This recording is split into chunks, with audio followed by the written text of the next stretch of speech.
Ela recebeu milhões para despir-se, desempenhou o papel de predadora sexual e rapou a cabeça para provar que podia equiparar-se a qualquer homem. Demi Moore foi coroada a mais poderosa mulher de Hollywood. Sinto um certo prazer que pode ser considerado poder. Ela e o marido Bruce Willis tomaram de assalto o mundo do espetáculo. Não cheguei aqui graças às pessoas com quem andei ou com quem dormi. Mas a fama de altivez de Demi escondia o facto de ela ter crescido num parque de relotes no Novo México. O álcool tinha um papel demasiado grande na sua família. Mesmo no auge do sucesso, Demi foi assombrada pela mãe, uma pessoa perturbada. Virginia venderia essa história a quem lhe pagasse o que ela pedia. Pelo caminho houve muita folia. O realizador notou que ela estava tão embriagada que estava em perigo de ser despedida. Um jeito imparável para a autopromoção. Penso que já é a altura de alguém receber dinheiro para despir-se. E uma força de vontade inabalável. Se o navio estivesse a naufragar, eu quereria que ela estivesse comigo a bordo. Demi Moore tornou-se uma mega estrela e subitamente desapareceu. Mas esta mulher plena de energia voltou com um novíssimo marido, que é um dos homens mais bem parecidos de Hollywood. Por isso, ponham um cinto. Esta é a história de Demi Moore, uma autêntica história de Hollywood.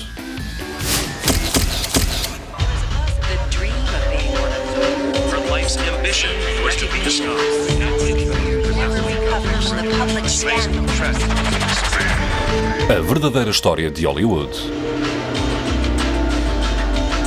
Demi Moore. Faço por não me preocupar muito com o receio que as outras pessoas possam ter da minha força. Concentro-me no que procuro fazer. Em fevereiro de 1995, Demi Moore furou o teto de vidro de Hollywood.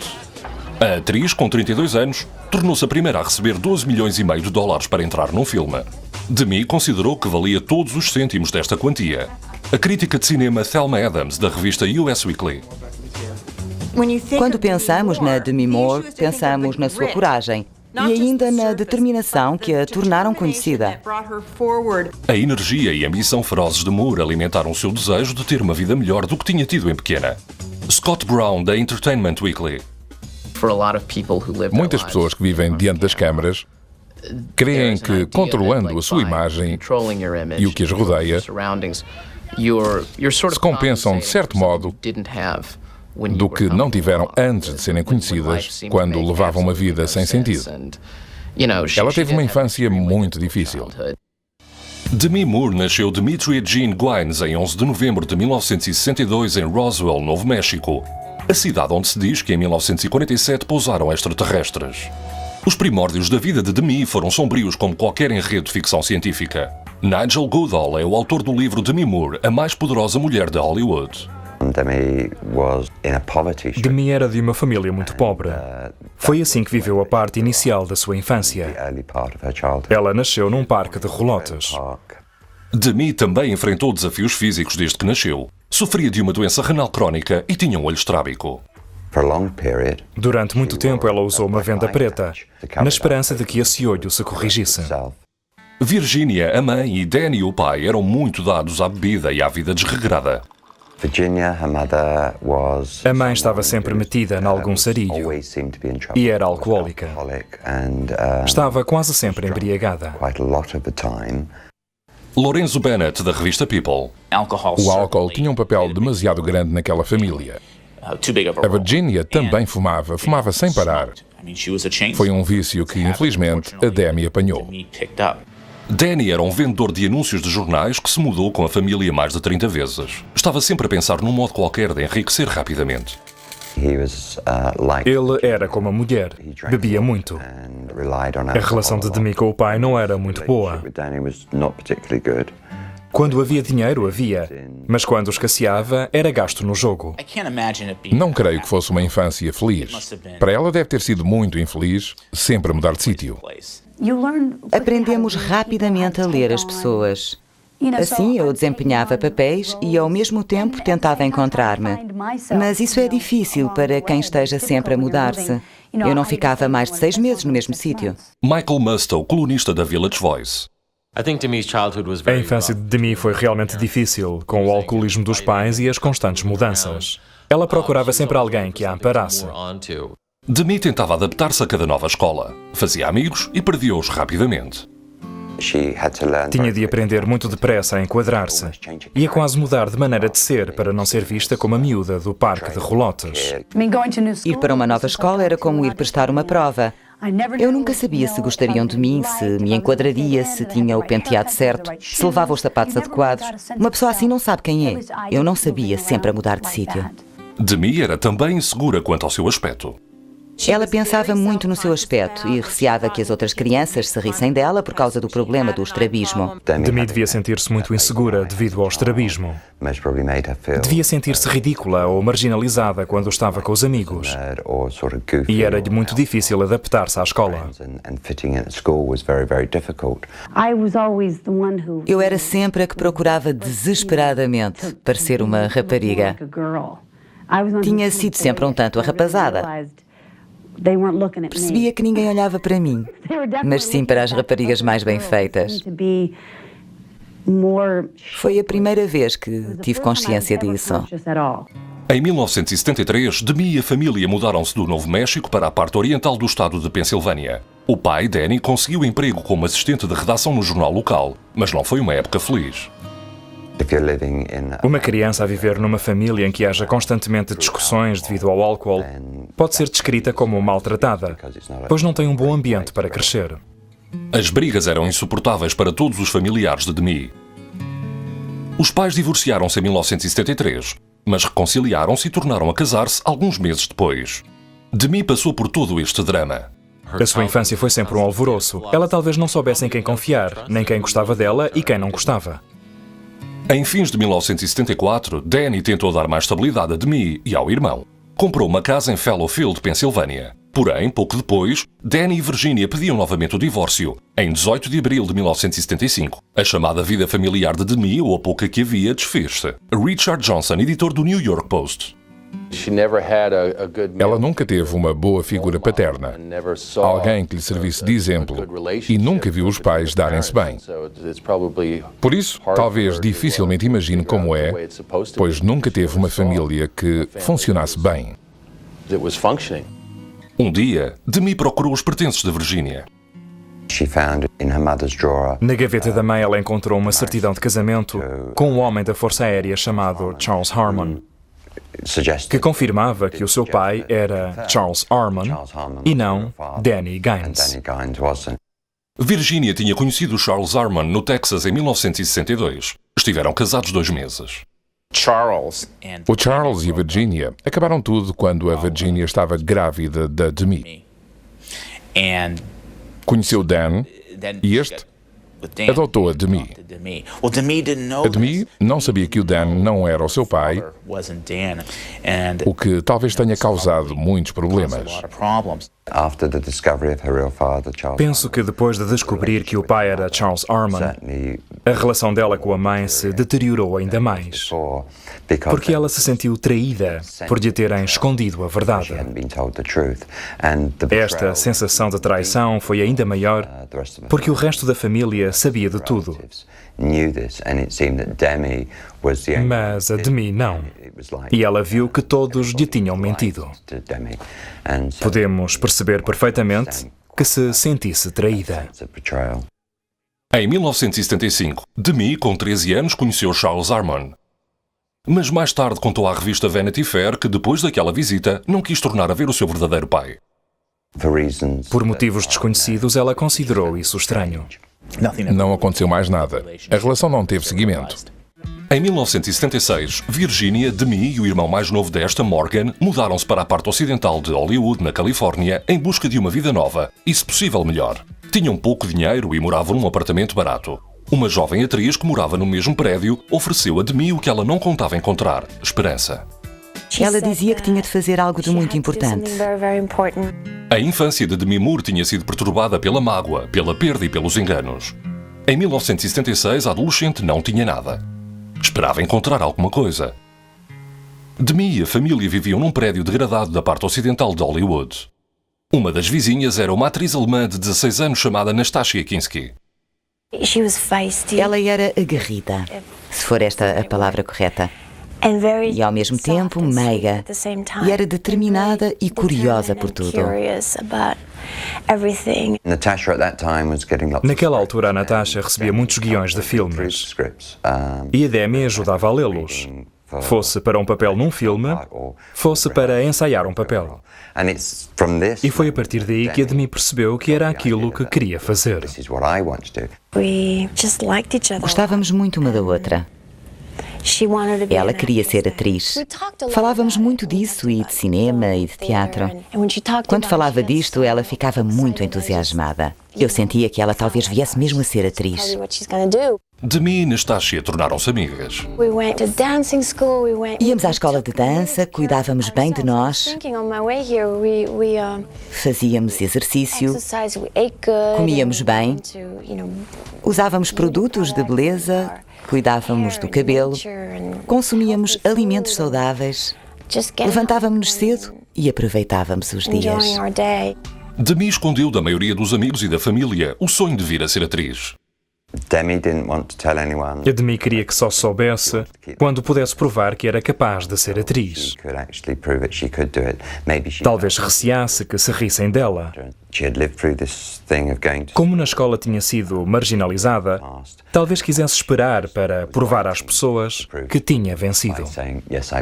Demi fez várias operações para corrigir o estrabismo. Em 1978, com uma confiança renovada, a adolescente de 16 anos desistiu do liceu de Fairfax para ter aulas de representação e modelo a tempo inteiro. Mas Demi também procurava emoções fortes. As pessoas experimentavam êxtase, euforizantes e calmantes, e ela sentiu-se atraída por tudo isso.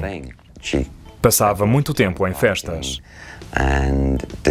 Tudo isto fazia parte do sistema de Hollywood, que a levaria à etapa seguinte.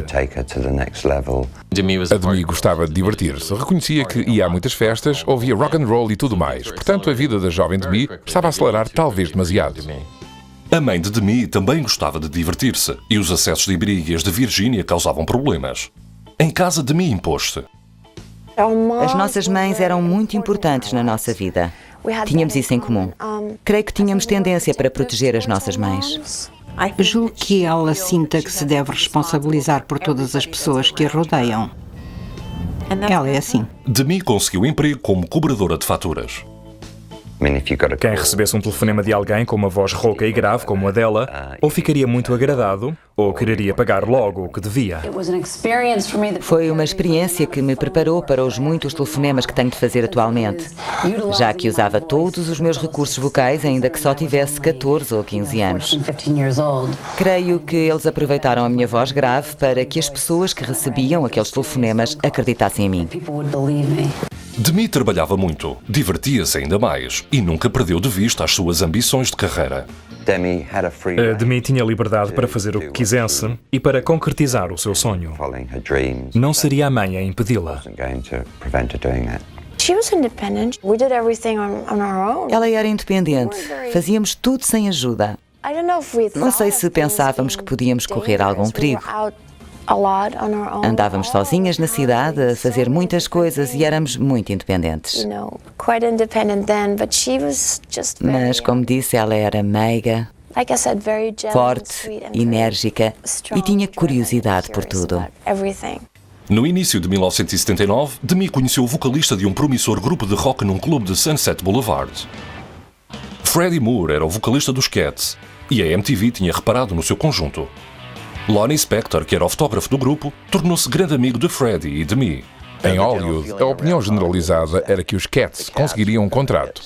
Aquele conjunto era o melhor dos que atuavam em Los Angeles. Tinha uma presença forte em palco e o Freddie era imbatível a atuar. Demi e Freddie simpatizaram logo um com o outro e decidiram casar depois de saírem juntos apenas algumas vezes. Mas havia um problema. Ele era casado. Ainda hoje há um certo azedume por ela ter-lhe desfeito o casamento. Embora em casos assim as pessoas digam que um tal casamento não duraria muito. Ela é uma força da natureza e ele não pôde fazer muito para afastá-la. A Demi adorava-o. Em todas as atuações dele, ela dançava perto do palco com alguns amigos. Ele era a estrela E ela era a rapariga bonita que esperava que ele acabasse de atuar. Demi e Freddie casaram em fevereiro de 1980. Ela até escreveu algumas canções com o marido. Ela era muito bonita, simpática, com uns belos olhos. Ia ter com uma pessoa, olhava-a nos olhos e apresentava-se. Tinha muita vivacidade e personalidade. O que mais me atraía nela era a voz. Eu gostava muito da sua voz. Mas os recém-casados sofreram um revés emocional em outubro, quando o conturbado relacionamento com o padrasto teve um fim trágico. Danny Gwynnes inspirou monóxido de carbono do tubo de escape do carro. Ele suicidou-se quando ela era ainda adolescente, o que também teve um efeito muito destabilizador naquela casa em que o padrasto tinha desistido de viver. Aquela vida era tão má que ele tinha desistido de viver. Uma pessoa tem de decidir que ou desiste ou procura ser alguém na vida. Demi decidiu ser alguém.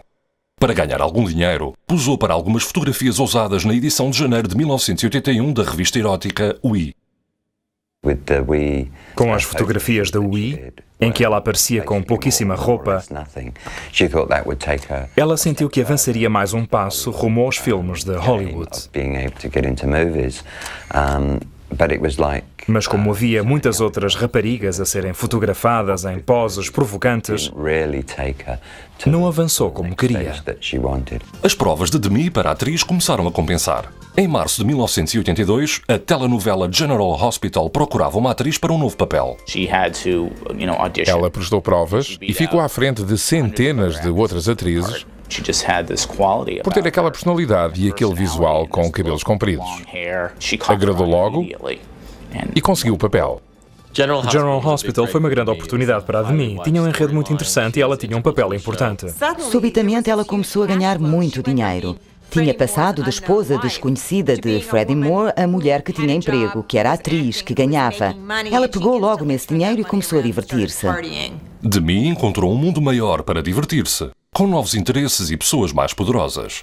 Conseguiu papéis em alguns filmes, entre eles O Parasita, de 1982, a imitar o grande êxito de ficção científica Alien, o Oitavo Passageiro. Demi tinha avançado e subido na vida, mas por um preço. A Demi tinha na mira as estrelas, como tinha tido na mira o Freddie quando ele era uma estrela em ascensão no panorama musical. Quando o conjunto não conseguiu o tal grande contrato para gravar e ela começou a ter êxito com General Hospital e filmes como O Parasita, ela não quis esperar por ele. Ela frisou bem que não tinha sido ele a ampará-la, mas sim ela a ampará-lo, o que, quanto a mim, contrariou a ideia de que a relação de ambos tinha sido impelida apenas pelo desejo de progredirem na carreira, ou pelo dinheiro, ou pelos negócios, e não pelo amor. Em 1982, Demi Moore tinha por fim entrado para o mundo do espetáculo com um papel de relevo na popular telenovela General Hospital. Mas a atriz, com 20 anos, ambicionava mais. Na primavera de 1982, Demi quis deixar a série General Hospital para seguir carreira no cinema a tempo inteiro. Marcia Liroff, diretora de casting. Naquela altura, Demi era alguém que nós queríamos fazer sair de General Hospital. Era uma das atrizes de que gostávamos muito e queríamos pô-la num filme, mas ela estava presa àquela telenovela. Em 1984, Demi terminou a sua participação em General Hospital e quis também sair do casamento já de 4 anos com Freddie Moore. Comprou uma casa em Hollywood e pediu à mãe e ao irmão mais novo, Morgan, que fossem viver com ela. Porém, a sua vida não era só trabalho e nenhuma diversão. Ela tornou-se uma figura conhecida em Sunset Strip. Ela também se deu com motociclistas.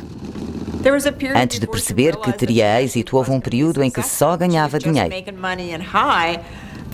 Vestia-se de cabedal e andava de moto. Era jovem, e quem é jovem faz essas coisas, não é?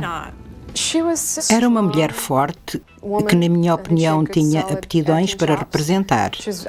Era muito bonita e um tanto bravia, e via-se que tinha muito talento a despontar. Mas a constante diversão de Demi começava a afetar-lhe a carreira. E a mãe não ajudava. Víamos que a Demi se divertia em excesso. Começava a ter fama de rapariga indomável, digamos assim. O comportamento de rapariga indomável de Demi poderia ter-lhe posto fim à carreira, se não fosse o realizador Joel Schumacher. Demi chamou a sua atenção ao passar num corredor da Universal Studios em Hollywood. Schumacher descreveu Demi como uma jovem égua de corrida árabe. O realizador estava a submeter a provas atrizes para o seu novo projeto, um filme intitulado O Primeiro Dia do Resto das Nossas Vidas. Lauren Schuller Donner foi produtora. A Demi é lindíssima e é muito complicada, o que é intrigante e nos atrai. Ela tem sentido de humor e na sua vida houve muitos dramas.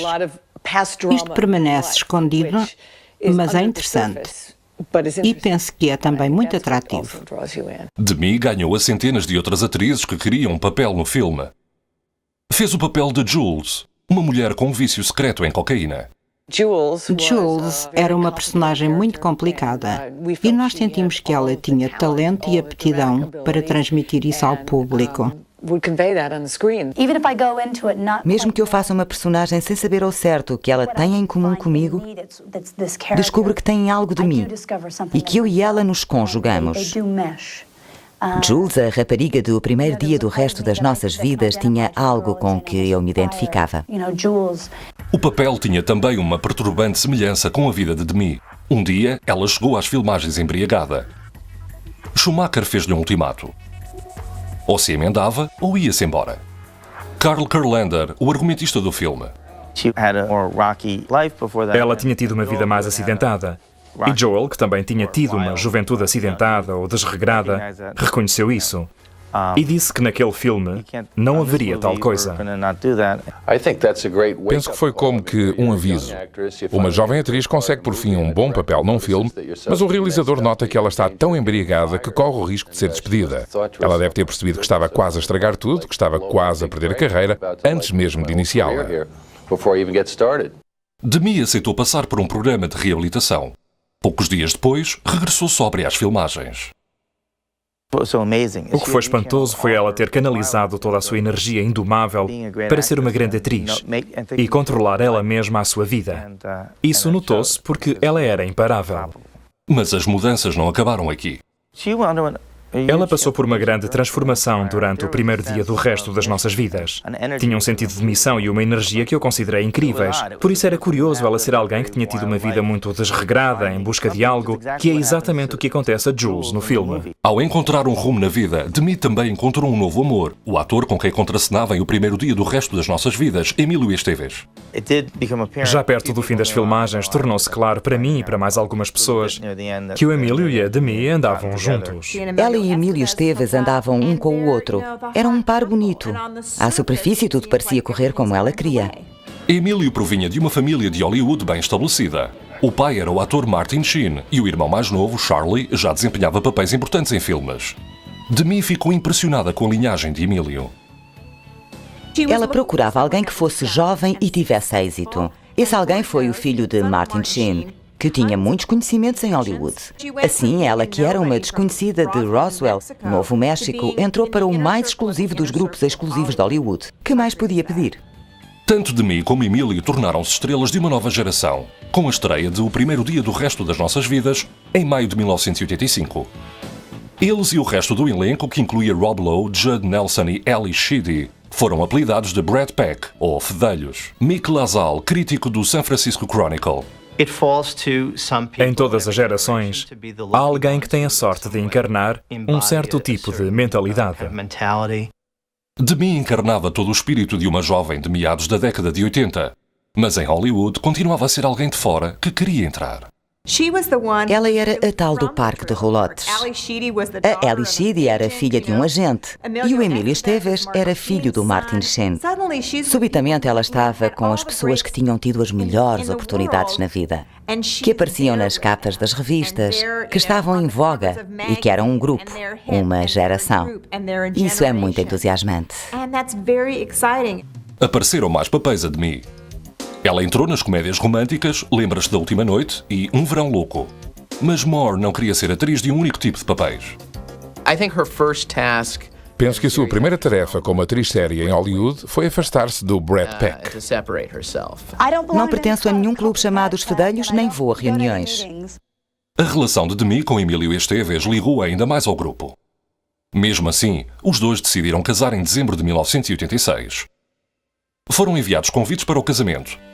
Mas apenas 2 meses antes da cerimónia, Demi decidiu desistir. Emílio ficou inconsolável. Moore disse em entrevistas que ambos estavam em pontos diferentes das suas vidas. Julgo que ela talvez tivesse razão. Se tivesse casado, talvez o casamento não durasse muito tempo, pois ele era jovem, ela era jovem, e ambos ainda tinham muito caminho a percorrer. A Demi e o Emílio juntaram-se numa altura em que ainda procuravam algo, em que ainda eram indomáveis. Só uma década depois, o Emílio Esteves acalmou e julgo que ela percebesse que necessitava de estabilidade, que não podia viver a correr de um lado para o outro. Demi procurava segurança. No verão de 1987, encontrou-a. Em meados da década de 80, Demi Moore superou por fim vários anos difíceis. Mas continuava a ansiar por companhia, estabilidade e reconhecimento na sua profissão. Com 24 anos, Demi teve um vislumbre do futuro que ambicionava ter. Em julho de 1987 foi à estreia de Debaixo de Olho, um filme com o seu ex-noivo Emílio Esteves. Bruce Willis também estava na estreia do filme. Na altura era famoso por aparecer na série televisiva Modelo e Detetive. Mas o ator de 32 anos estava em conversações para ser o protagonista de um filme de ação intitulado Assalto ao Arranha-Céus.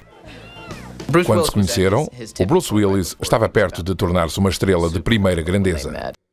Demi também estava a trabalhar num filme importante, A Sétima Profecia, e tinha sido abordada para entrar num filme com Sean Penn e Robert De Niro intitulado Ninguém é Santo.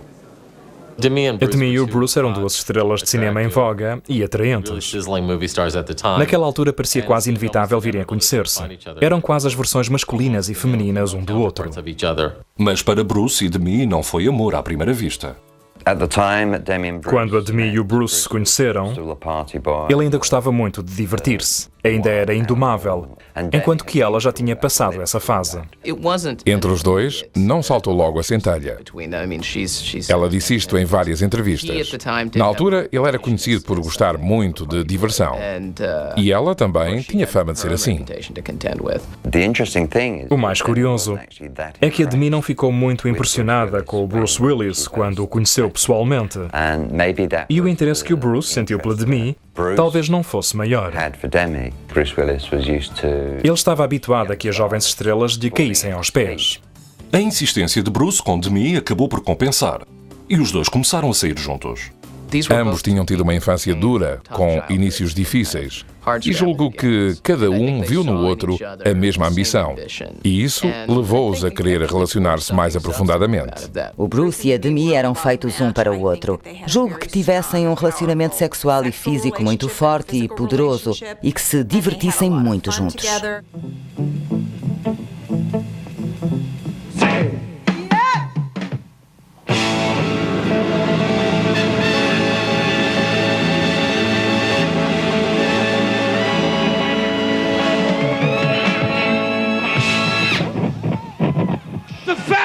Demi Moore, ladies and gentlemen. The hardest working woman in show business and in the Willis household. Iam à praia de Malibu e eram filmados a brincar um com o outro na areia. Era nítido que estavam a tornar-se notícia. A imprensa e os fotógrafos seguiam-nos de perto. Foram notícia antes mesmo de o casal aparecer oficialmente em público em setembro de 1987 na atribuição dos prémios Emmy.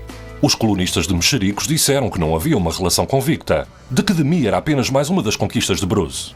Suponho que durante algum tempo ninguém acreditasse que a Demi Moore fosse capaz de amansar o rapaz mal comportado de Hollywood. Toda a gente dizia que aquela relação não duraria muito. Mas Demi fez um ultimato a Bruce, como o que lhe tinha feito Joel Schumacher, o realizador do Primeiro Dia do Resto das Nossas Vidas. Ou se emendava, ou ia-se embora. Ela queria que ele parasse de ser um folgazão, que pensasse bem no que estava a fazer, que se concentrasse no que podia alcançar. Foi sempre a força de vontade dela que fez as coisas progredir. Em outubro de 1987, Willis cedeu. A Demi tem o mérito de ter conseguido amansar o Bruce Willis e tirá-lo do já longo vício de beber. Foi uma ótima influência. Rachel Clark, editora delegada da revista Premiere. Penso que o que aconteceu foi que eles se apaixonaram e quiseram ser melhores pessoas um para o outro. Sinto que encontrei alguém que condiz comigo. Em 21 de novembro de 1987, o par foi de avião a Las Vegas para ver um desafio de boxe. Sem terem planeado previamente, Bruce e Demi requereram uma licença de casamento e casaram no hotel Golden Nugget. A notícia depressa se espalhou com uma discrepância. Demi não tinha mencionado na certidão de casamento o seu primeiro casamento com Freddie Moore. Isto fez a imprensa afluir a Las Vegas para saber se ela estava mesmo divorciada. Resumindo, soube-se que a Demi se tinha esquecido de dizer a quem quer que fosse que tinha documentos do seu divórcio do Freddie. Não se sabe se esqueceu propositadamente ou se foi um descuido. 3 semanas depois, Demi e Bruce celebraram o seu casamento com uma festa espetacular em Los Angeles. Alugaram um estúdio de filmagens, convidaram 450 pessoas e repetiram os votos perante o ministro ordenado e lenda do rock and roll Little Richard. Moore levava um vestido de noiva de $10 mil. Willis tinha escrito uma canção para a festa com o título Bruno vai casar. O acontecimento preencheu as colunas de mexericos e fez de Demi e Bruce o casal mais em voga do meio cinematográfico. Penso que em Hollywood é assim que as coisas funcionam. Uma pessoa famosa que se liga a outra pessoa famosa não é uma adição, é uma multiplicação. É mais do que a soma das partes.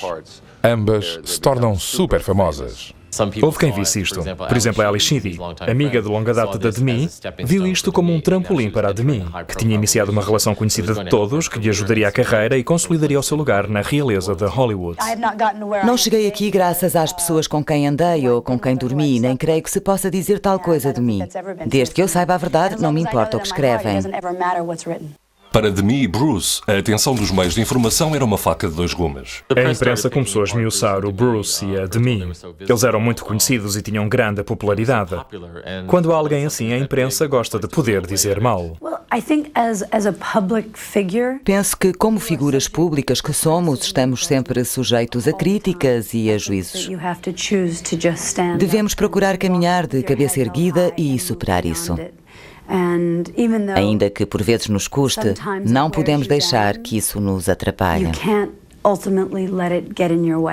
Demi e Bruce procuraram pensar só nas suas carreiras. Bruce foi o primeiro a ver compensado o seu esforço, com a estreia de Assalto ao Arranha-Céus, em maio de 1988. O filme fez de Willis uma estrela internacional. Richard Rupert, crítico de cinema. Como naquela altura não havia em Hollywood alguém maior do que o Bruce Willis, toda a atenção de que era alvo fazia que também se reparasse nela. E por isso não creio que a carreira dela sofresse por ela estar com ele. Mas o incrível êxito de Bruce ofuscou o trabalho de Demi. Tanto A Sétima Profecia como Ninguém é Santo foram fracassos de bilheteira. Demi rejeitou insinuações de que era a segunda melhor. À sua maneira, ela é uma pessoa muito ambiciosa. Esquivou-se repetidamente a dizer como era ser mulher de Bruce Willis e de que modo Bruce Willis tinha ajudado a sua carreira. Mas em pouco tempo a situação mudou para Demi e Bruce.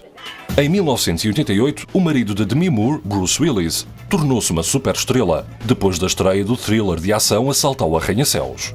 Demi não gostava da ideia de ser conhecida por Sra. Willis. Ambiciosa e enérgica, queria encontrar o grande papel da sua vida. No verão de 1988, Demi Moore teve uma distração saudável do trabalho: gravidez. With a very wonderful, loving, beautiful woman that I want to have a baby with, and I think that's more than anything really helped us, to decide. We spent so much of our time getting to know each other, talking about how, in the future we really wanted to have children. Yeah. And it's just an incredible time for me personally, and I think for us together. Com a data do parto a aproximar-se, Moore foi ter com Willis ao Kentucky, onde ele estava a fazer o filme Fantasmas de Guerra. Demi tinha ideias muito concretas sobre como queria produzir o filho de ambos. Não quis tomar fármacos nem analgésicos. Quis que o Bruce e um grupo de amigos estivessem presentes. E disse que a sensação que mais queria conhecer era a de um bebê a sair do corpo humano. E Demi quis ver o nascimento muitas vezes seguidas. Uma das coisas que a Demi queria que corresse bem era a filmagem em vídeo. Creio que colocaram câmaras de vídeo em 3 ângulos. Rumer Glenn Willis nasceu perante as câmaras em 16 de agosto de 1988. Demi levou muito a sério o papel de mãe. Penso que o efeito duradouro que a infância difícil de Demi teve nela foi torná-la uma mãe muito dedicada, que não cometerá os erros que os pais cometeram. Demi sentia-se tão orgulhosa por ser mãe que mostrou o vídeo do parto a uma celebridade, sua amiga Rita Wilson. Demi considerou que a fita daria a Wilson inspiração para um papel que ia desempenhar. Esquecemos como foi termos um bebê. Por isso, a Demi trouxe algumas das fitas do nascimento do filho que vimos no atrelado dela. Eu disse-lhe que não ajudariam, porque ela estava muito calma em todas elas. Ela estava assim, e só disse: já nasceu o bebê. Esteve calmíssima durante o parto. Equilibrando maternidade e carreira, Demi recebeu um guião que lhe acendeu a imaginação. Era a história sobrenatural de uma mulher que tinha uma última oportunidade para ligar-se ao seu apaixonado depois de ele ser assassinado. Demi prestou uma prova para o realizador Jerry Zucker e conseguiu o papel, contracenando com Patrick Swayze e Whoopi Goldberg. Mas durante a rodagem do filme, Demi teve divergências de opinião com o cineasta. Ela teve divergências com o Jerry Zucker. Há quem diga que até à sala de montagem, por causa da sua personagem, Molly, que ela queria que fosse forte e não fraca nem chorona. Talvez o espírito do amor mostre que não se deve deixar a protagonista ter muita influência num argumento, pois, a meu ver, uma personagem dura não resulta numa história de amor como esta. Julgo que as pessoas gostassem mais dela nesse papel por ser uma personagem pouco habitual, pois quase sempre as suas personagens são duras. Mas Zucker disse mais tarde numa entrevista que a ajuda de Demi, ainda que gostasse de ouvir tal coisa, tinha feito de O Espírito do Amor um filme melhor. Não se esperava que o filme, estreado em julho de 1990 e que tinha custado 15 milhões de dólares, fosse um êxito estrondoso. Mas O Espírito do Amor tornou-se um dos filmes mais falados do ano. Penso que O Espírito do Amor continua a ser o filme que define a carreira dela. Não só por ter rendido centenas de milhões de dólares, mas também por ter se tornado um ícone da cultura popular americana, a ponto de ter sido caricaturado muitas vezes. Mostrou às pessoas um nível diferente do meu trabalho, um aspecto mais emocional e mais duradouro. Muitas pessoas veem a minha participação num filme assim apenas como um momento agradável, mas pouco importante da minha carreira, como uma valorização ao nível das receitas de bilheteira. Outra vez este palavrão. Demi gostou de ser elogiada e ainda mais de ser tratada como uma estrela. Só viajava num avião a jato privativo com o seu séquito de assistentes, maquilhadora, diretora de guarda-roupa e um segurança. Ela só aceitava ser fotografada por fotógrafos conceituados. Talvez não fosse o melhor para ela. Durante algum tempo foi maravilhoso, mas depois ela deve ter pensado: sou o centro do universo, fiz um filme incrivelmente popular, já não me engano. Sinto um certo prazer que pode ser considerado poder quando sei que um dado filme terá êxito. Isto também acontece noutros domínios da minha vida. É algo de intuitivo que acaba por revelar-se importante. Também significou alguma coisa que na América O Espírito do Amor rendesse mais do que a continuação de Assalto ao Arranha-Céus de Bruce. O melhor foi que, em 1990, quando O Espírito do Amor se tornou um grande êxito, ela voltou a ser a estrela do cinema da família. Ambos ficaram assim em pé de igualdade, o que talvez lhe desse mais confiança e a ajudasse a encarar a carreira com muito mais energia e autoconfiança. Demi Moore e Bruce Willis não só estavam em voga, como também eram o mais poderoso casal de Hollywood. Quando falamos dos dois e de serem um casal em voga, entramos num campo de minas, pois quando uma pessoa alcança tanto sucesso, há muita gente que tenta fazê-la cair. Os jornais sensacionalistas começaram a investigar o passado de Demi. Descobriram pormenores das escapadelas de Demi e do problema da mãe com o álcool. Virginia continuava a esforçar-se por manter-se sóbria, apesar de muitas tentativas de reabilitação. Demi tentou repetidamente ajudar a mãe financeiramente, mas a relação das duas acabou por ruir. Julgo que naquela relação o acontecimento mais marcante foi a Demi tornar-se como que mãe da Virginia. Eu senti isso quando falei com a Virginia. Perguntei a mim mesmo quem era a mãe. Depois da entrevista fiquei a pensar quem é a mãe e o que aconteceu naquela relação. Na década de 80 os papéis inverteram-se e penso que foi por isso que a Demi se afastou. Não quis tomar conta da mãe, nem devia ter de fazê-lo. A mãe de Demi lutava por ter dinheiro para viver. mas não foi por muito tempo. Foi depois do sucesso de O Espírito do Amor que a mãe decidiu que talvez ganhasse algum dinheiro contando a história da época desregrada da vida dela e da filha. A Virginia venderia essa história a quem lhe pagasse o que ela pedia. Julgo que, por mais que fizesse, ela nunca se entenderia com a mãe porque a mãe era alcoólica. Ela dava-lhe dinheiro e a mãe gastava-o todo na bebida. Custa-me saber que ela teve de passar por uma provação tão embaraçosa. Demi adquiriu uma capa protetora. Tornou-se desafiadora e resistente. Mas à medida que a sua carreira foi avançando, necessitou de toda a coragem que pudesse arranjar. Em 1990, Demi Moore tinha-se tornado uma atriz de primeira grandeza com o êxito do thriller romântico O Espírito do Amor. Tinha também alcançado o estatuto de estrela do seu famoso marido, Bruce Willis. Mas Demi também estava a ganhar fama de prima-dona. Em 1991, Demi Moore, com 28 anos, estava determinada a ser a única pessoa a controlar a sua carreira. Criou uma produtora, a Rough Glen Films. Gosto muito de estar envolvida em tudo. Gosto de criar enredos e de concretizar os meus interesses, que abrangem a parte empresarial. E agrada-me controlar um pouco mais o que faço. No início da década de 90, em Hollywood ainda era raro uma atriz ter a sua produtora. Alguém me disse que de todos os filmes feitos, só 21% têm mulheres nos papéis principais. Há muito mais atrizes do que bons papéis, e isso será sempre um dilema. É por isso que muitas vezes é bom procurar novos enredos e criar novos enredos para não ter de esperar.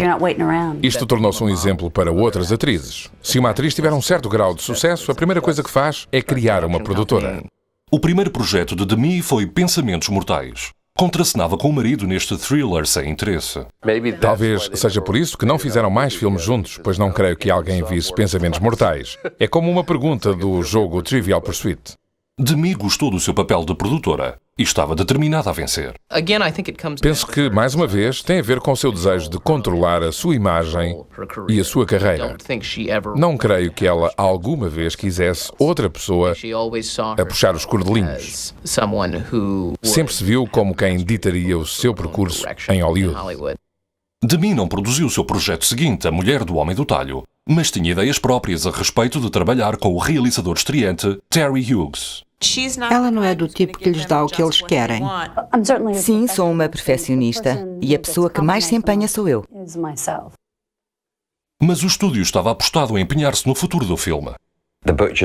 Tudo indicava que A Mulher do Homem do Talho, muito antes de estrear, seria um fracasso. E assim o estúdio considerou que o melhor era estreá-lo sem demora em muitos cinemas. No verão de 1991, Demi estava nos últimos meses da segunda gravidez. Aceitou aparecer em fotografias para a revista Vanity Fair. Foram tiradas pela famosa fotógrafa Annie Leibovitz. Poucas semanas depois, em 20 de julho de 1991, nascia a segunda filha, Scott LaRue Willis. Mas a aparição de Demi nua e grávida na capa de edição de agosto da Vanity Fair era o tema realmente quente. Alguns vendedores ficaram tão indignados que se recusaram a ter à venda aquele número da revista. It wasn't my idea to put the brown paper wrapping on my cover. I just took the picture. I thought we'd get attention, but not controversy. Pensei que chamaria a atenção, mas sem provocar controvérsia, nem causar reações positivas e negativas tão fortes. Houve quem considerasse que era um grande passo em direção aos direitos e liberdade da mulher. E houve quem considerasse que era desagradável, pornográfico e até repugnante. Penso que dizer que se usou uma mulher grávida como pin-up nua é confundir fertilidade com sexo, é tornar uma mulher grávida num objeto sexual e julgo que isso perturbasse muita gente. Creio que muita gente pensa que as mulheres grávidas não devem ter relações sexuais. Foi uma das coisas mais radicais que ela já fez. Ou seja, mostrar que o seu corpo é belo e que ser mãe é belo. Ela ali estava, rica, jovem, bela, em forma e grávida. Foi o auge.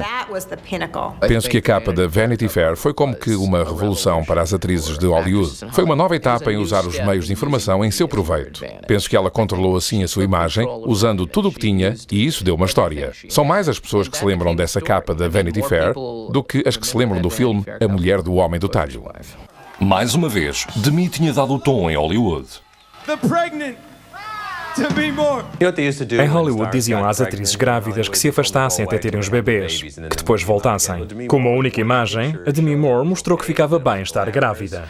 E agora vemos as Catherine Zeta-Jones do mundo a cantar, a dançar e a serem sexy, mesmo que grávidas de mais de 8 meses.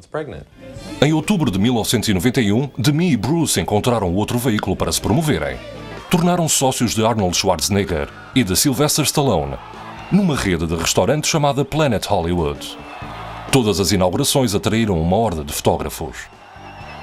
You go in the restaurant and it's fun, there's entertainment, and there's things that bring back great memories to you from, many of the movies and television shows that you've seen. It's a great place to take your kids and the food happens to be good. Penso que eles têm sido astutos. Conheci-os quando foram juntos a Cancún, no México. Estavam lá para a inauguração de um dos Planet Hollywood. Deram entrevistas de boa vontade e ele cantou com o seu conjunto na inauguração. Mas eles também eram pagos para isso. Para eles, aquilo era trabalho. Na tela e na vida real, Demi era uma estrela que sabia o que fazer. Ladies and gentlemen, Demi Moore.